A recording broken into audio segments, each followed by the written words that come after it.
Oke. Baik, kita baca ke pertanyaan berikut. Pertanyaan berikut dari Daniel Pindang. Nah, pertanyaan seperti ini. Di beberapa cerita Alkitab, Tuhan sering memerintahkan bangsa Israel untuk menguduskan diri sebelum berperang. Apakah perintah atau ritual ini sama dengan persiapan seseorang untuk menghadapi sesuatu yang besar? Contohnya, mandi kembang, ziarah ke makam, dan lain-lain. Lalu, apakah perintah Tuhan ini masih relevan di zaman sekarang? Jika ya, bagaimana cara menerapkannya? Terima Menarik kasih, pertanyaan. terima kasih. Ini pertanyaan yang sangat menarik dari saudara Daniel Pindang. Terima kasih. Ada beberapa contoh cerita di Alkitab tentang saat Tuhan memerintahkan kepada umatnya, kuduskanlah dirimu. Ini kan pertanyaannya ya, kuduskanlah dirimu. Tetapi pertanyaan ini mengatakan apakah perintah atau ritual?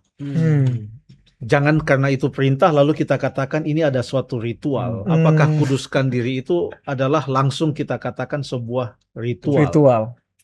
Kita lihat dulu beberapa contoh di dalam Alkitab tentang perintah Tuhan untuk menguduskan diri.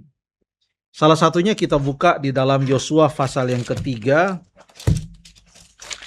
ayat yang kelima. Yosua pasal yang ketiga, ayat yang kelima. Ada Yosua 3 iya. ayat yang kelima. Iya. Berkatalah Yosua kepada bangsa itu, kuduskanlah dirimu, sebab besok Tuhan akan melakukan perbuatan yang ajaib di antara kamu. Terima kasih. Apa yang terjadi keesokan harinya? Keesokan harinya mereka menyeberang Sungai Yordan. Itu cerita di dalam Yosua pasal yang ketiga. Kuduskanlah dirimu, sebab besok Tuhan akan melakukan perbuatan ajaib. Ya. Sebelum mereka menyeberang Sungai Yordan, dalam perjalanan bangsa Israel sering mereka tidak menguduskan diri mereka. Mereka menyembah patung lembu emas. Mereka bersungut-sungut karena tidak ada roti, tidak ada daging, tidak ada air minum. Mereka memberontak melawan Musa dan banyak hal lain lagi yang terjadi. Bahkan sudah mau masuk, mereka tidak mau menerima laporan dari Yosua dan Kaleb yang datang setelah mengintai. Mereka menolak Yosua dan Kaleb dan akhirnya mereka harus putar-putar lagi di padang gurun itu. Sekarang di bawah Yosua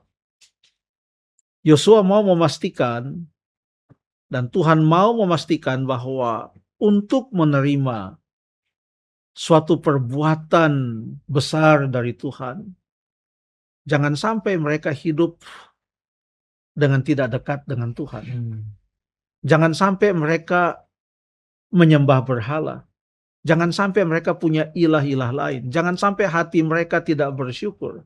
Jangan sampai mereka bersungut-sungut. Tuhan mau supaya semua orang menunggu dengan penyerahan dan pengharapan bahwa Tuhan akan melakukan sesuatu besok. Tuhan mau supaya mereka menyadari bahwa mereka adalah bangsa yang kudus, yang disendirikan bagi Tuhan dengan suatu tujuan dan misi yang khusus untuk menjadi terang bagi banyak bangsa. Itu sudah Tuhan nyatakan. Di dalam Keluaran pasal yang ke-19, Tuhan sudah nyatakan, kamulah bangsa yang kudus. Umat kepunyaanku. Tuhan mau supaya mereka tidak menyembah ilah lain. Supaya mereka setia kepada Tuhan.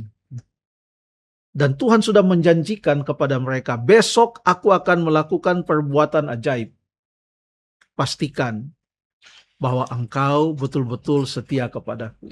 Siapkan hatimu, Lalu kemudian jangan sampai engkau jauh daripadaku.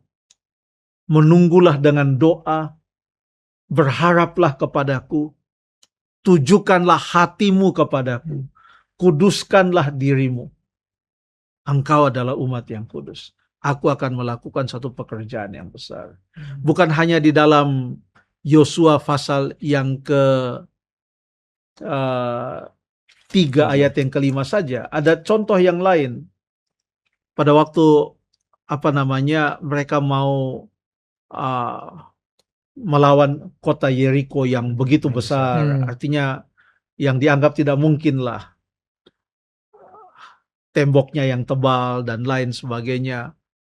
Jadi Tuhan berkata perintah yang sama di dalam Yosua pasal yang ke-7 ayat yang ke-13.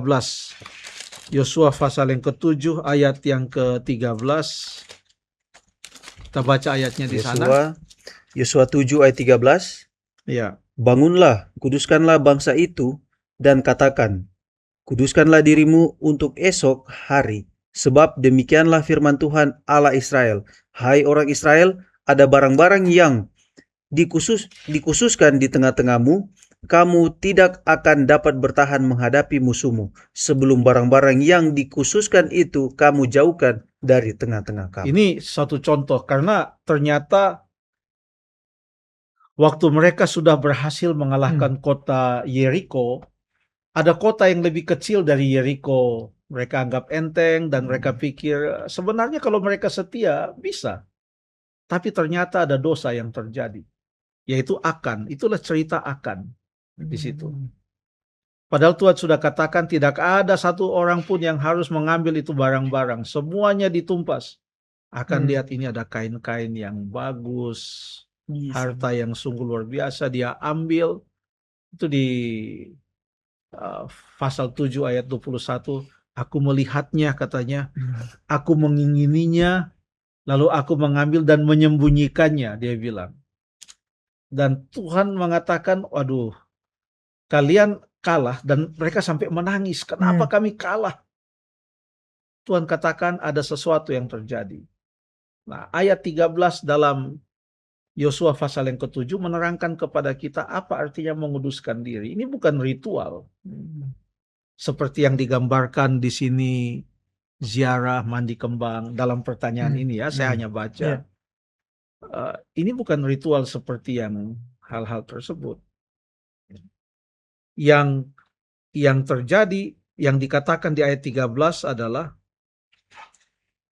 kuduskanlah bangsa itu dan katakanlah, inilah caranya mereka menguduskan diri, kuduskanlah dirimu untuk esok hari, sebab demikianlah firman Tuhan Allah Israel. Hai orang Israel, ada barang-barang yang dikhususkan di tengah-tengahmu, kamu tidak akan dapat bertahan menghadapi musuhmu sebelum barang-barang yang dikhususkan itu kamu jauhkan dari tengah-tengahmu.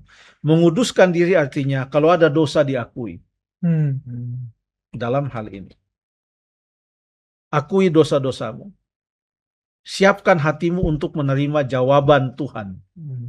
Makanya walaupun tidak ada kuduskan dirimu dalam Matius pasal yang ke-5, di situ Tuhan mengatakan pada waktu engkau sedang mempersembahkan mezbah, kalau engkau melihat ada suatu hal yang masih belum selesai dengan temanmu, pergilah, selesaikan dulu itu masalah, baru datang lagi. Kalau tidak, percuma. Itu juga namanya menguduskan diri. Mempersiapkan diri menghadap Tuhan. Akui dosa-dosa kita. Memohon Tuhan memeriksa hati kita. Ada ayat yang mengatakan dalam Mazmur pasal yang ke-139 ayat 23. Selidikilah aku ya Allah. Selidikilah pikiran-pikiranku. Ketahui, ujilah aku.